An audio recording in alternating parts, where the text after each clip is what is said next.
semuanya, selamat datang di Kombinatorika, Komisi Bincang Topik bersama Matrika episode kedua.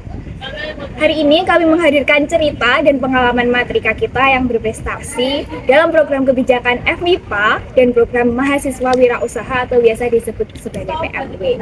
Narasumber kita hari ini adalah salah satu Matrika yang berhasil lolos pendanaan PMW di tahun 2025. Kita akan mencari tahu bagaimana perjalanan di balik keberhasilan tersebut dan semoga ceritanya bisa menginspirasi teman-teman yang sedang mendengarkan Kombinatorika hari ini. Langsung saja kita sambut Kak Safira. Halo Kak Saf. Hai. Boleh diperkenalkan diri dulu Kak Saf? Oke, perkenalkan, nama aku Adinda Rohima Safira Firdaus, biasa dipanggil Safira. Saya berasal dari jurusan Pendidikan Matematika 2024F. Yeay. Nah, sebelum masuk ke pengalaman Kak Saf, sebenarnya program kebijakan FMIPA sama PMW itu apa sih? Boleh dijelaskan secara singkat? Oke, jadi program kebijakan FMIPA itu adalah penelitian hibah dari Fakultas Matematika dan Ilmu Pengetahuan Alam itu sendiri. Sedangkan yang PMW itu adalah program mahasiswa wirausaha yang nantinya diakumulasi dari fakultas, kemudian nanti bisa ke PMW UNIF gitu. Terus kalau nggak salah program kebijakan FMIPA sama PMW itu ada banyak bidang. Boleh diceritakan Kak Saf ini mengikuti bidang yang mana dan fokus kegiatannya itu seperti apa?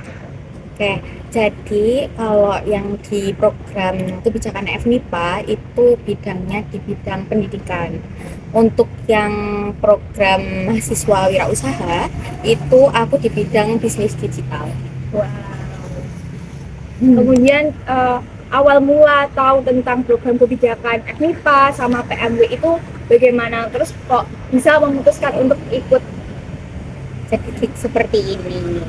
Dulu itu di penelitian program kebijakan FMIPA itu diajak oleh Pak Sugi karena waktu itu sedang mengampu laporan akhir untuk mata kuliah penalaran dan pembuktian. Katanya lebih baik diaplikasikan atau ditaruh di program kebijakan FMIPA itu, dan kemudian alhamdulillahnya lolos. Jadi awalnya dari mata kuliah, Ya. kemudian bisa lolos sampai program kebijakan FMIPA. Betul. Keren banget. Untuk yang PMW sendiri itu murni dari temen aku. Nah, temen aku ini menginformasikan kalau ada PMW di UNIF dulu, tapi waktu itu belum lolos. Jadi kita juga upload juga di FMIPA-nya. Jadi alhamdulillahnya yang lolos di FMIPA gitu.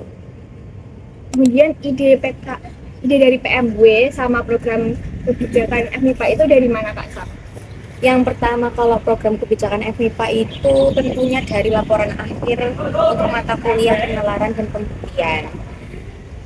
Itu aku pakai penalaran analogi untuk mencari analisis kognitif dan juga transfer metakognitifnya anak-anak SMP yang aku penelitiannya itu di SMP 1 Taman. Kemudian yang PMW itu aku cari berita yang paling terkini dan itu menemukan kalau misalkan berita itu adanya kekurangan petani modern. Jadi yang menjadi petani itu kebanyakan sudah lansia.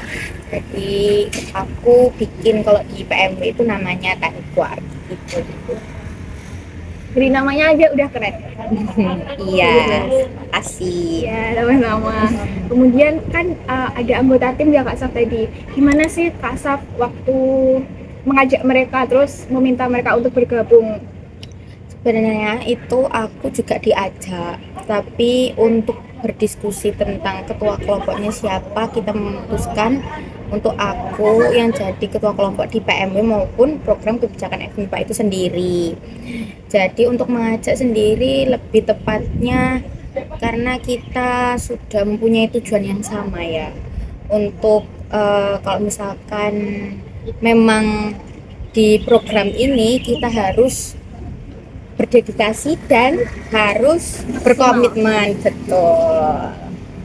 Jadi harus benar-benar memilih teman yang tepat untuk bergabung. Kalau misalkan mengupload kayak PKM ataupun PMW itu sendiri.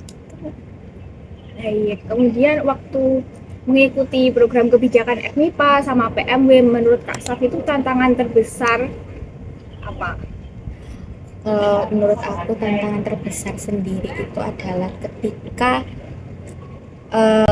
pemilihan anggota, benar, karena tidak semuanya yang aku ajak itu mau dalam mengikuti program ini gitu.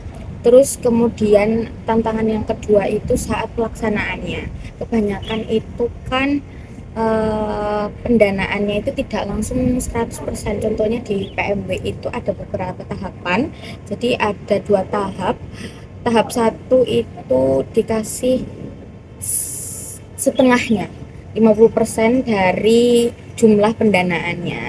Nah, itu yang membuat kita harus krusial banget, soalnya nggak semuanya yang kita tuliskan atau RAB-nya itu tidak sesuai dari awal gitu. Jadi kalau penelitiannya sudah selesai baru di transfer, iya, dikasihkan lagi itunya sisanya gitu sih. Itu tantangan terbesarnya. Terus dalam prosesnya juga pernah nggak sih Kak Saf itu merasa ragu dan juga hampir menyerah? Nah, itu pernah. Waktu PMB itu kan aku juga mengupload di yang UNIF. Itu benar-benar aku berharap untuk lolos pendanaannya, tapi mungkin belum jalannya atau takdirnya ini nggak lolos. Kemudian waktu itu bertabrakan dengan program kerjanya Himadikma Matex. Jadi aku waktu Matex itu sambil mengerjakan proposal PMW-nya itu, jadi sambil ngelembur, itu tantangan terbesarnya itu sih. Keren banget. Iya, Bela-belain. iya benar. Nah, kan Kak Saf udah lolos pendanaan. Aku pengen tahu setelah lolos tuh ternyata apakah sudah selesai sampai situ, apa ada lagi ternyata lebih sulit lagi tantangannya? Untuk yang PMW ya, karena aku yang program kebijakan FMIPA ini sendiri masih setengah jalan, tidak untuk validasi dan lain sebagainya itu masih proses. Untuk yang PMW sendiri itu sebenarnya sudah tuntas. Kalau misalkan sudah selesai penelitiannya, sudah laporan akhirnya juga, itu benar-benar tuntas. Tetapi biasanya setelah lolos pendanaan PMW itu di FMIPA biasanya dialokasikan untuk mengikuti PMW UNIF maupun PMW yang secara nasional, P2MW gitu. Jadi setelah lolos pendanaan di situ masih harus lanjut lagi. Iya, sebenarnya seperti itu. Oke, terus yang terakhir kalau boleh memberi 3 tips kepada Matrika yang ingin ikut program kebijakan FMIPA sama PMW, apa sih Kak Saf? Tipsnya boleh dibagi? Oke, jadi sebenarnya tipsnya itu kita harus, yang pertama itu adalah berdoa tentunya. Selain kita berdoa, yang kedua itu adalah berusaha. Kemudian yang ketiga, ini yang paling sangat mempengaruhi ya, lingkungan sekitar kita. Jadi teman-teman itu teman-teman kita di lingkungan sekitar kita itu akan membentuk kita menjadi seperti apa nantinya gitu. Jadi buat teman-teman semuanya, jangan lupa untuk gimana nih ya, sangat berseleksi untuk mencari teman-teman yang baik gitu. Jangan sampai kita sudah kuliah tapi kita lupa akan tujuan awal kita di sini gitu. Jadi ada 3 hal, yang pertama berdoa, berusaha, sama mencari lingkungan yang baik. Benar. Terima kasih banyak Kak Saf sudah berbagi cerita dan juga pengalaman hari ini. Semoga pengalaman yang diceritakan hari ini itu menginspirasi teman-teman Matrika yang lagi mendengarkan Kombinatorika ini di rumah. Terima kasih juga kepada teman-teman Matrika yang sudah menonton sampai akhir. Jangan lupa bagikan episode kombinatorika hari ini. Mungkin itu dari aku dan juga Kak Saf.